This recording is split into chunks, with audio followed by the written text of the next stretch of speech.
HOA Karen kept stealing my sprinkler water, so I filled the line with vinegar and dye entitled people.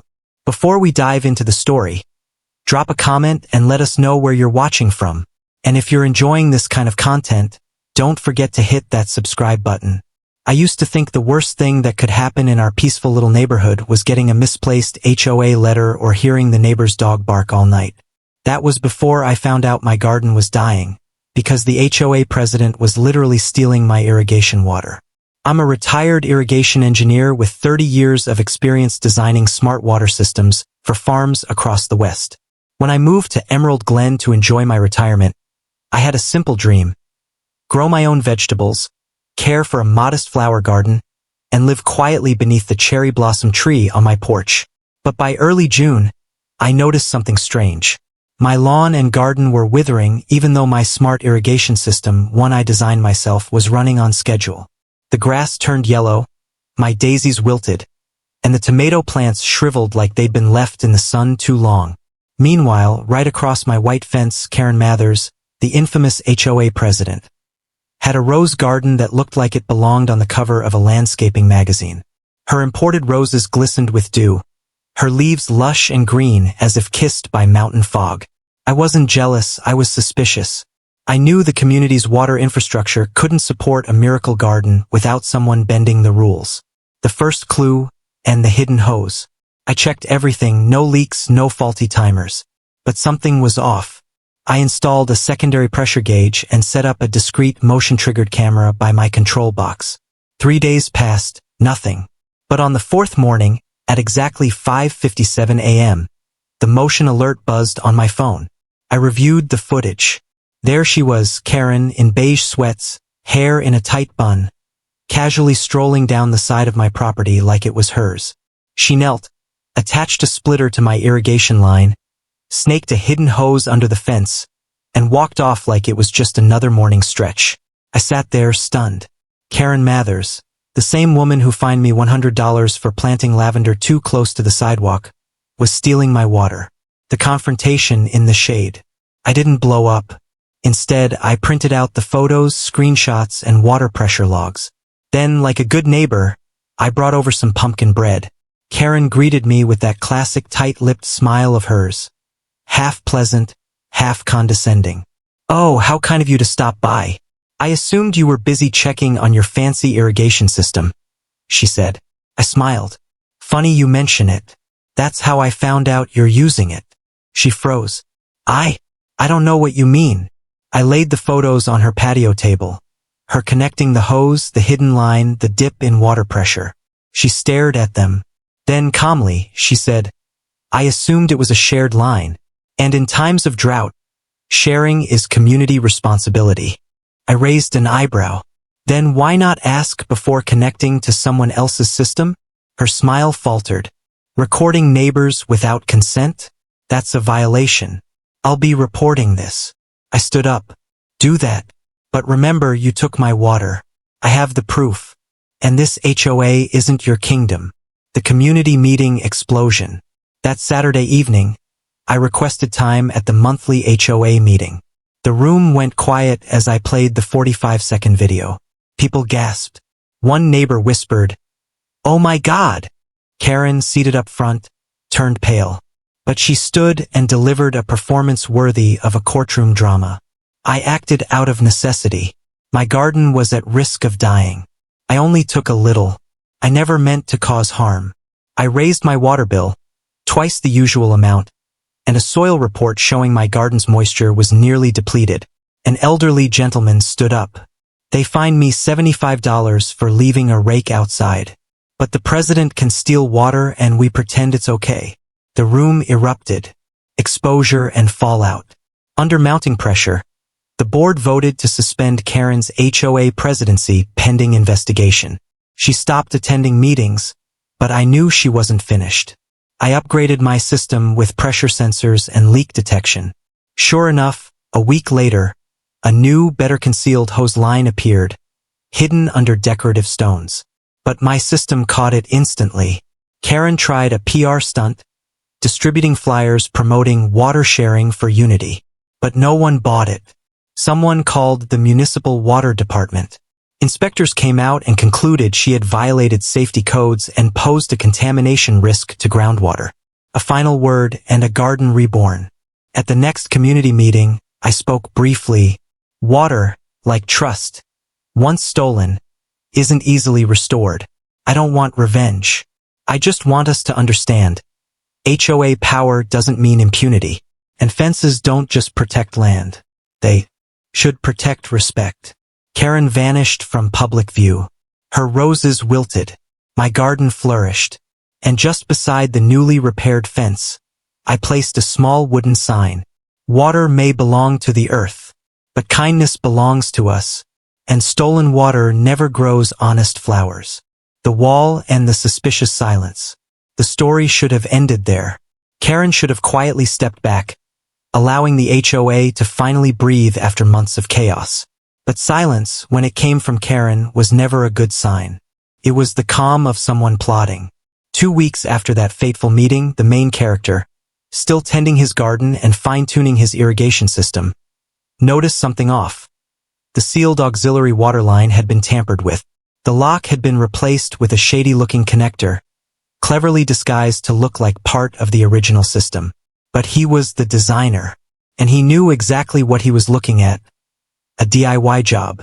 He didn't panic. Calmly, he activated the pressure sensors and reset the wide-angle cameras. The system pinged at 2:15 a.m., the most suspicious time of the week. The camera footage revealed a hooded figure crouched low, wearing black sweats and gloves, connecting a hose to the system via a removed cap. That figure was unmistakably Karen. This time she came prepared with a coiled hose, a toolbox, and even rubber gloves like she was prepping for backyard surgery.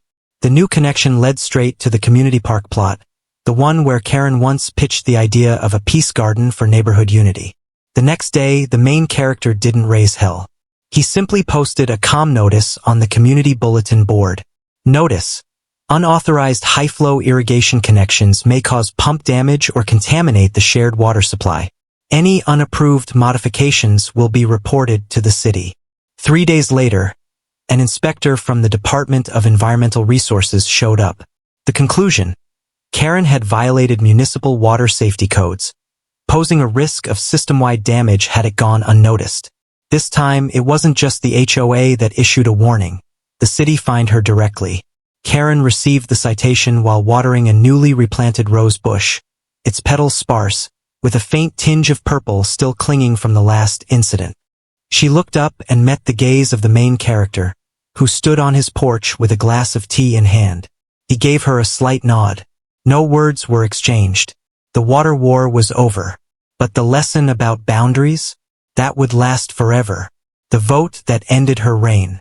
After being exposed at the HOA meeting, Karen refused to back down. Public humiliation didn't humble her. It made her more dangerous. Over the next 3 weeks, she launched a quiet campaign of retaliation. Dozens of residents began receiving HOA violation letters for absurd infractions. Seasonal decorations hung too early, mismatched flower pots, even dogs deemed aesthetic mismatches to the neighborhood. A young family was threatened for taping their child's drawings in the front window. An elderly man was told to remove his hand-carved wooden name sign because the font was too bold. All the notices were signed by Karen, despite the fact that she'd been officially suspended. Her excuse? She claimed to still serve as an honorary advisor to the HOA board, with the right to enforce community standards. Though stripped of any formal title, she continued to access the HOA office, used the group email system, and even appeared at yard inspections like nothing had happened. That's when the irrigation engineer, the main character, decided enough was enough. He met with Dave, a longtime HOA board member and retired firefighter known for his level head and integrity. "If we don't fix this now," he said, "she'll be back. And next time, it won't just be water." Dave nodded. "We need real rules. And a real vote." At the next HOA meeting, Dave proposed a set of amendments to the bylaws, clearly defining violations such as property intrusion, theft of utilities like water or electricity, and abuse of former HOA roles to exert power. The room was tense. Karen showed up, wearing a navy blazer, hair pinned tight, her expression defiant. When Dave presented the amendments, Karen jumped to her feet. I object. This is an attack on tradition, on truth. It's a plot to silence my voice because people fear what I represent. A middle-aged woman raised her hand. Fear? We literally have video of you hooking your hose into someone else's irrigation system. What's left to debate? Karen flushed. It was for the community, for the plants, for the image of the neighborhood. Laughter rippled through the room. The vote happened right then and there. Over 90% of residents approved the new bylaw changes. Immediately after, another motion was introduced to permanently ban Karen from holding, advising, or accessing any HOA administrative systems or resources. This time, the result was unanimous, 100% in favor. No abstentions. No objections. Karen stood frozen. She cast one last look at the irrigation engineer, the one man who remained seated, calm, with a folder on his lap containing time-stamped evidence of her violations. A quiet symbol of patience, principle, and justice. The next day, Karen cleared her desk at the HOA office. She carried out a few framed photos and a potted rose already starting to wilt. No one said goodbye. No one waved. All that remained was the soft hum of the now secure irrigation system, whispering in the summer breeze like a reminder. Justice doesn't need to be loud. It just needs to endure. The Harmony Hose campaign. After the infamous fishy orange garden fiasco, many believed Karen would finally back down. But Karen wasn't one to retreat quietly, especially not when she convinced herself she was fighting for a community vision no one else understood. 3 days after the incident, residents began receiving handwritten letters on cream-colored paper with embossed rose borders. Classic Karen. In them, she announced the launch of a new initiative, the Harmony Hose campaign, aiming to connect neighbors through shared resources. The language was vague, but the message was clear. Karen was trying to justify her water theft as a noble cause. Each letter included a consent form, asking residents to voluntarily allow shared access to their irrigation systems during this pilot phase, promising recognition as heroes of sustainable unity. The irrigation engineer, our main character, received the letter like everyone else. He chuckled when he read, "We must rise above petty misunderstandings and water the seeds of hope together." But he didn't respond. And of course, his name was the first to be targeted. The following Monday, he discovered a notice pinned to the community board with brass tacks. The title, Enemies of Community Trust. 5 names were listed, his included. The post was anonymous, but the tone was unmistakably Karen's. Long-winded, sanctimonious, ending with a call to ostracize those who live selfishly. Soon after, he discovered another intrusion into his irrigation system, but this time the connection had been rerouted, not from Karen's yard, but from a communal park area behind the neighborhood, a spot Karen once tried to turn into a shared vegetable plot before abandoning it last year. He didn't waste time. He immediately locked down the system and submitted a full technical report to the city, complete with video footage and sensor data. But this time, he chose not to confront her. He chose to expose her. At the next HOA meeting, he brought a full 3D model of the neighborhood irrigation system, showing both the original design and the areas that had been tampered with. He projected sensor data in real time, showing every unauthorized access, including timestamps tied to Karen's movements. The room was silent. A woman burst into tears when she saw her elderly husband's name listed. Someone Karen had tricked into signing her letter under false pretenses. Karen, seated in the back, hid behind a file folder. But when the engineer stood to speak, he didn't attack her. He simply said, "I don't want Karen punished. I just don't want kindness used as a shield for invasion." A round of applause followed, not out of anger, but respect for his quiet, unwavering clarity. After the meeting, a group of residents removed the old community bulletin board, previously curated by Karen, and replaced it with a moderated digital board. They also petitioned the HOA to create a technical advisory committee and nominated him to lead it. Karen didn't appear for the next 3 weeks. Her house stayed dark, curtains always drawn. But everyone knew Karen's silence was never surrender. It was the calm before her next scheme. This time, however, the engineer was ready. His irrigation system had been upgraded to a triple-layer remote defense protocol, complete with AI-based motion detection and real-time cloud logging. One wrong drop and the system would know. And if Karen tried anything again, he had already prepared something he called Operation Final Fog. But that's a story for another evening. Karen takes it to court. After the disastrous orange fishwater incident, Karen disappeared for 3 full weeks. The neighborhood thought it was over, but they forgot one key fact. Karen doesn't know how to lose. And exactly 3 weeks later, she returned. Not with threats, not with flyers, but with a lawsuit.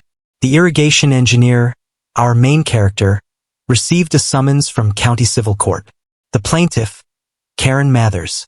Allegations: willful destruction of private property, defamation of character, and emotional distress. Attached to the complaint was a handwritten statement, where Karen described the incident as a low-scale chemical warfare attack carried out within a residential neighborhood. Most residents were shocked. Some laughed out loud. But to the engineer, this was no joke. He quietly began compiling his documentation, system logs, camera footage, a statement from the water treatment company confirming that the fish-scented solution was non-toxic, non-destructive, and commonly used in organic gardening. He hired a lawyer and filed a counterclaim for trespassing, utility theft, misinformation, and HOA abuse. The preliminary hearing arrived. The courtroom was small but packed with residents. Dave, the retired firefighter and newly elected HOA president, was there too, along with several neighbors who had also been harassed by Karen in the past. Karen entered like she was walking a red carpet. Navy dress, leather bag, head held high. Her evidence included a few photos of her stained roses and 2 witnesses, both relatives. The irrigation engineer remained calm. When it was his turn, he presented video footage showing Karen secretly attaching her hose to his system, water pressure logs triggering an automatic valve switch, and a complete explanation of how the reaction was automated and legal. His lawyer presented official documentation stating that the fish-based solution was harmless and widely used as a garden-safe pest deterrent. The judge, a stern, middle-aged woman, turned to Karen and asked, "Did you have written permission to connect your hose to someone else's irrigation system?" Karen hesitated. It was an implied agreement for the greater good. A sigh rose from the back row. The judge dismissed Karen's complaint on the spot. She ruled the countersuit would proceed to a full hearing. Karen stumbled out of the courtroom. There were no cheers. No years. Just silence, and a narrow aisle of residents parting like the Red Sea, letting her walk out without a word. That evening, her house was dark. The next day, a small truck arrived. It unloaded new irrigation equipment. Karen hadn't given up. She was just preparing for the next round. And the engineer? He wasn't waiting. He submitted a proposal to the HOA board, a new regulation protecting digital infrastructure in the neighborhood, covering irrigation systems, smart cameras, solar arrays, and connected electric systems. The board passed it unanimously. The story had evolved.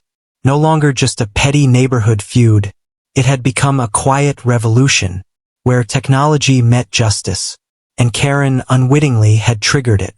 That summer, as water flowed calmly through the flower beds and vegetable rows, there was no vinegar, no fishy spray, only peace. In front of the engineer's home, a new wooden sign appeared, hand-carved with a simple truth. Boundaries don't divide good neighbors. They keep the wrong ones out. Karen falls, and a new chapter begins. After the vote that removed her from the HOA presidency, the storm didn't immediately pass. Karen may have lost her title, but the damage she left behind was only beginning to surface. Following the official HOA announcement that Karen Mathers was permanently barred from holding any leadership or advisory position, a deeper investigation was launched, not just into water theft, but into years of questionable HOA fees she imposed during her time in power. Dozens of residents came forward with complaints. Emergency maintenance charges that were never approved, arbitrary fines with no vote, and fees collected for community services that were never performed. One elderly woman testified that she was asked to pay $200 for sidewalk color mismatch, even though the sidewalk belonged to public land. As the interim board audited financial records, a forgotten external hard drive was found in a drawer at the HOA office. On it were hundreds of emails, handwritten notes, and spreadsheets marked with vague terms like community reserve draw, with no clear destination. One internal email read, "If the senior folks don't notice, apply the fee evenly, so long as no one pushes back." When this was revealed at the next community meeting, the room erupted. An older gentleman, usually quiet, stood and slammed his cane to the floor. "We're not her bottomless wallet for a power trip." The meeting turned into a neighborhood tribunal. No one called it an HOA meeting anymore. It was a reckoning. Karen didn't attend. Her house stayed shuttered. No flowers, no Sunday morning classical music. The irrigation engineer didn't speak that night. He sat in the back row, quietly taking notes. But he knew removing one person doesn't fix a broken system. The next day, he sent an open letter to every household, not to accuse, but to propose. "We've allowed power to slip too far from our hands. It's time we rewrite the rules, not just for control but for community." A charter, written by and for the residents. The letter didn't mention Karen by name. It didn't need to. It hit home. Within a week, over 80 neighbors signed in support. A volunteer group was formed. The engineer served as technical coordinator, Dave as legal advisor, and 3 respected elders led the ethics committee. Their name, the Emerald Glen Resident Alliance. They didn't dismantle the HOA. They redefined it as a service, not a scepter. All expenses would be public. All rules required majority votes. All violations needed proof, photos, documentation, clarity. A month later, Karen submitted a handwritten letter to withdraw from all neighborhood involvement, citing health issues and a lack of respect. It was 3 lines long. The engineer read it and quietly exhaled. So now she knows what it feels like to not be trusted, and in her place new voices rose. Residents who once stayed silent now led projects, hosted events, and helped each other.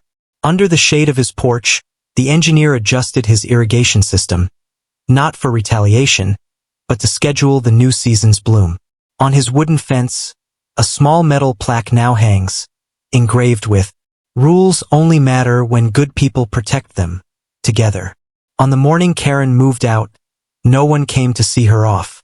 Just a few curtains fluttered, a few quiet glances from behind windows.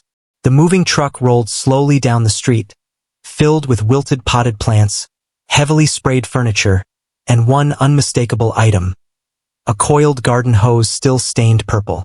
Inside every mailbox was an unmarked envelope. Inside, a farewell letter from Karen Mathers. 2 typed pages on gold-trimmed floral stationery. In the letter, Karen accused the neighborhood of being ungrateful, brainwashed by bitterness, and declared that this place never deserved my vision. The last line, in bold, "Greatness is often misunderstood." No one responded. No one posted about it. But the irrigation engineer? He read it quietly, folded it up, and filed it away in a folder labeled Historical Evidence. 1 week later, house number 17 got new residents.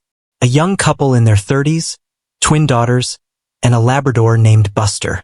No HOA plaques on the porch. No posted regulations. Just a hand-painted sign in the front yard that read, "Proud to be your neighbor."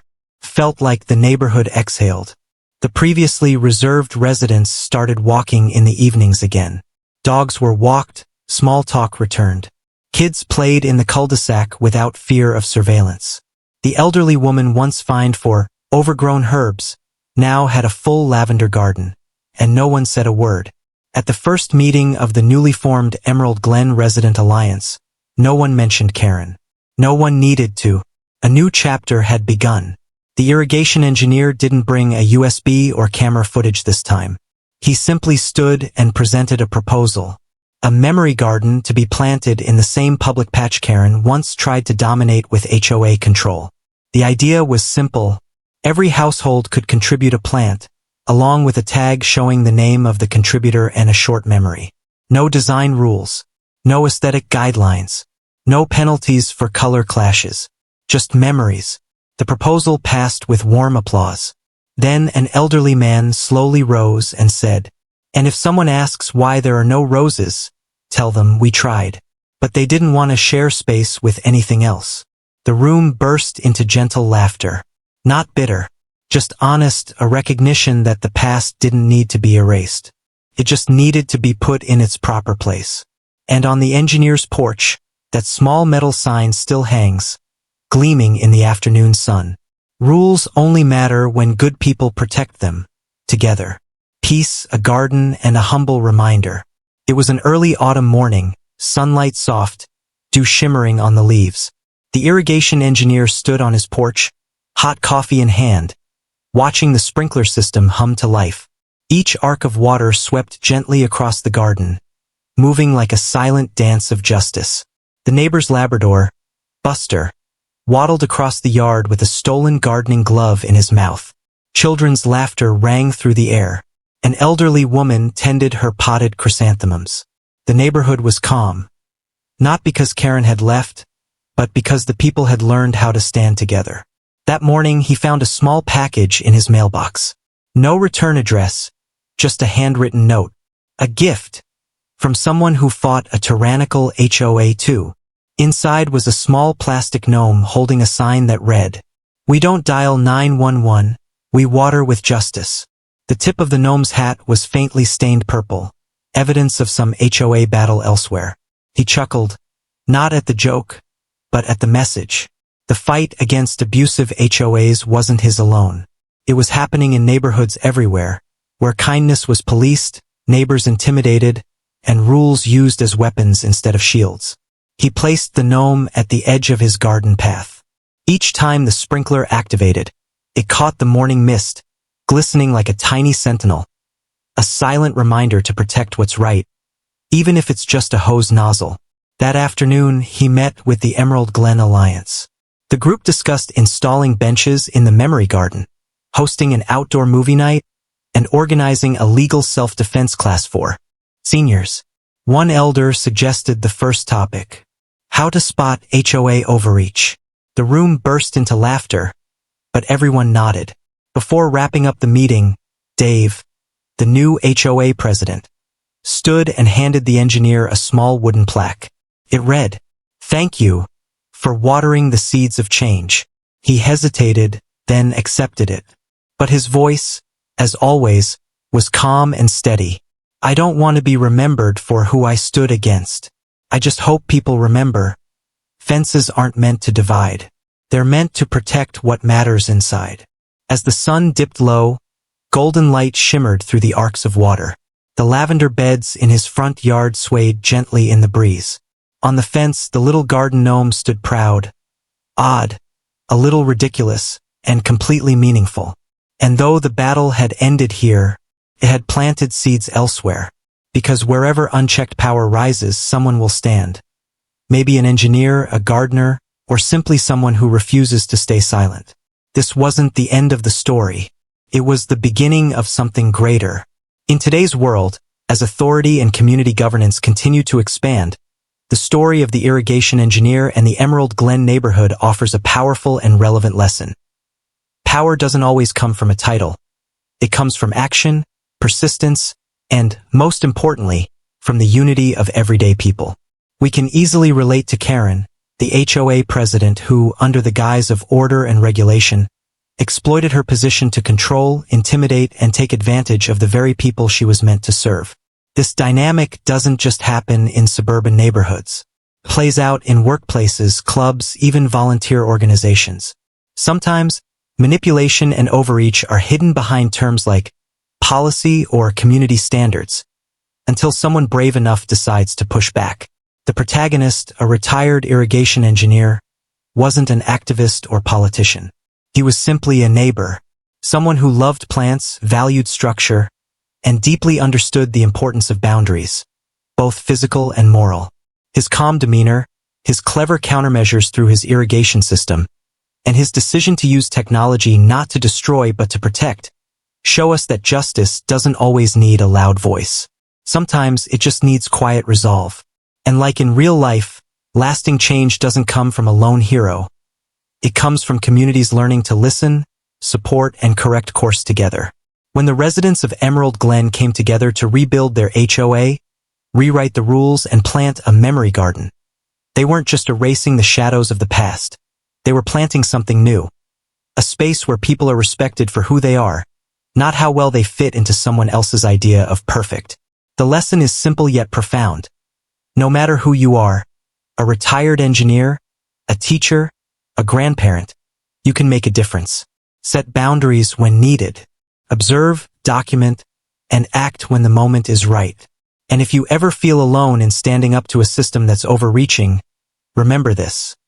Somewhere out there, someone is placing a tiny garden gnome in their yard, fighting back not with rage, but with kindness and persistence. Because sometimes the most powerful revolution starts not with protest signs or shouting, but with a hose, a sensor, and the quiet belief that what's right is worth protecting. Thank you for joining us on this journey. See you in the next story. Don't forget to like, subscribe, and hit the notification bell for more incredible stories.